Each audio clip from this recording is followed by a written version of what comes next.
Hey everybody, welcome back to Glowing Card Gaming. And week 10, picking against the spread. So, as you know, every week I have a video where I reveal last week's picks and let you know how I did, and then I pick this week's games against the spread, which I'm 3 games above 500 right now, which should, I think somewhere it should be 4 games, but I'm not sure what happened in all the math. Um, so we'll just say I'm 3 games above 500 currently at 70 and 67. I know there was one week that had like a weird odd number, so I'd imagine there's going to be another week upcoming at some point that will have a weird odd number. Anyway, as you can see, I've already kind of made most of the picks here. So I'm just going to go through. This should be very quick because I think by now you kind of know all the teams and kind of how they are probably going to match up. So the Baltimore Ravens, I mean, they are legit. They're probably contenders for the Super Bowl. Kind of showed that last week. Um, Not much more to say. The Bengals are okay, but I don't think they match up very well versus the Ravens, and I think the Ravens probably do win this by at least a touchdown or more. So I went with the Ravens. Here, I'm just gonna kind of go with the Vegas odds makers, and just pick the Giants.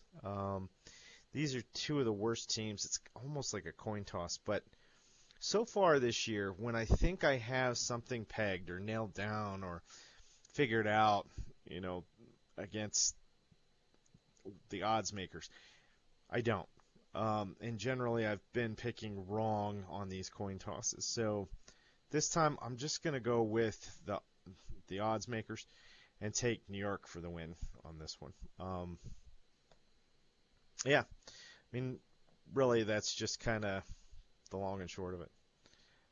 So now we'll continue on down the list here. Um, I think this is a no-brainer. I think the Vikings kind of win this by more than 4 points, um, probably in double digits. So this one I think is kind of an easy one to make. Vikings -4 on that one. Um, and the Commanders I think are just that much better than the Steelers. Um, it's kind of been showing on the week in, week out. Steelers are okay. They're probably going to make the playoffs, probably with the Commanders. Um, in fact, you kind of see a lot of the teams already that are going to make the playoffs. Ravens are going to make the playoffs, right?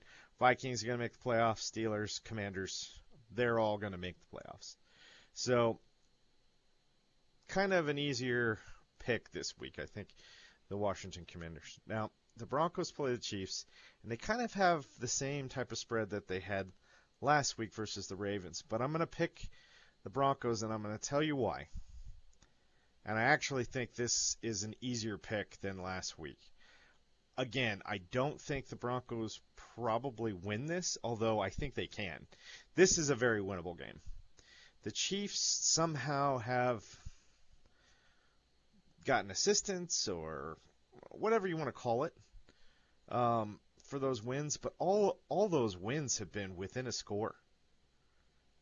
There's been very few wins that the Chiefs have that are not within one score. I think probably 7 out of 8 of them. So it's actually a really easy pick here. Not that Denver's going to win, but even if the Chiefs win, they're only going to do it by one score or less. Fewer. One or fewer scores. However you want to say that. So I'm going to pick Denver +8 here. Not specific that they're going to win. I just think that Chiefs always have had close games this year. So I don't expect it to change now. I think the Chiefs win, but again, it's within a touchdown. So I'll take the Broncos +8 here. Um, Bears, after that loss last week, I think are going to come back a little stronger. Patriots aren't that great. Bears win -6.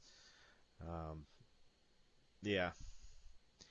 And then here, this is kind of one of those toss-ups I wasn't as sure about, but the Bucks are at home, and I just think that the Bucks are a better team than people are giving them credit for, and they always seem to win these games against teams that match up very similarly in record to them. So I again, kind of the same logic as I just used on the Chiefs. I don't think it's going to be any different now. We kind of have seen what's going on here. So I'm going to take the Buccaneers +5.5. Yeah, and yeah, I don't really have a lot more to say about it. Bucks 5.5. Um, Bills, I think actually probably win this by more than 4. The Colts, they're decent, and who knows, the Colts may pull off an upset and actually win this game. I've been wrong about the Bills before, one time earlier in the season, or maybe 2 times earlier in the season. But again, when you're looking at playoff teams, I mean, again, the Commanders, I finished with them. Chiefs are a playoff team. Although I think they probably lose first round this year. I can't see the Chiefs winning or making a deep run. They just don't look. First of all, they don't look like an 8-0 team, and second of all, they don't look like they're going to just make that run. They don't seem like they're put together all that well. We'll see this week. I'll be watching the game, so I'll have a lot better idea about the Chiefs after this week. But that being said, the Bills are another team that are going to make the playoffs. So Bills -4, easy call there, I think, as well. Falcons, Saints, again, Falcons probably are its playoff team. Pretty easily, I think, are going to beat the Saints. This is probably a double-digit win, actually, for the Falcons. So, I mean, -3.5, it is pretty easy call on this one, I think. And then we have the Chargers over the Titans. Hard to say if the Chargers will be a playoff team. I think they're kind of on the bubble. But I think they are going to beat the Titans actually pretty good. I think this is probably another double-digit win. So -7.5. I think they'll cover on that one. Eagles, Cowboys. These teams don't like each other. Always a tough divisional rival. But the Eagles are just that much better. Cowboys not going to be in the playoffs. Eagles are going to be in the playoffs, and I think this game will show that as well. So Eagles -7. I think that's pretty close to the spread. So this may end in a tie, and I may just end up getting it because it's a tie. So tie goes to me. Don't forget. Cardinals have kind of convinced me over the last few games that they're a little bit more legit than I was starting to kind of give up on them a little bit, but last couple of games have told me probably shouldn't do that. I know the Jets won a game, so they have looked better, but again, I'm starting to feel like the odds makers have things well in hand, especially for this week. So that's why you're seeing me take a lot of these teams that, I think everybody's probably going to cover on it. So -1.5 for them. And then the Lions, another playoff team, are going to play the Houston Texans, who are a playoff team, but the Lions are they're dominant in the same way, I think, that the Baltimore Ravens are. If I had to rank the teams right now, it would be Lions and then Ravens as 1 and 2. I think that might actually be your Super Bowl matchup this year. I'm going to go with Lions and Ravens for that. Now is about the time you want to start making those calls, so I'll do that. Lions and Ravens in the Super Bowl this year. And then we have the Rams over a mediocre Dolphins team, -2.5. Rams at home. I think that's pretty good. I think the Rams are going to win. I, you know how you have some weeks that are kind of upset weeks. I think this is going to be the opposite of that, where you're going to have all the teams that should win do win. So that I don't think this will be a very surprising week in the NFL. And there you have it. That's all the games and all the news that's fit to print for week 10 in the NFL. All right, I hope you enjoyed it.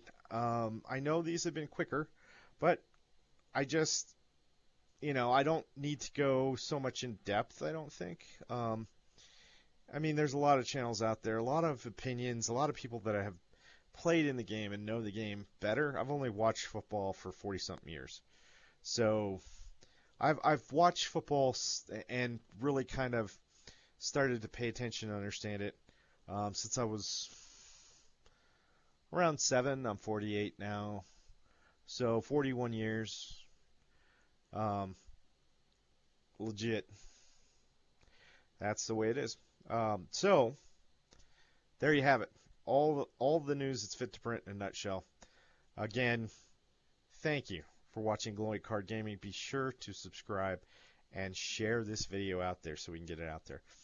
Not only that, but like and comment if you have a comment. And that's everything. Again, thank you for joining me. As always, be good to each other, and I'll see you on the next one.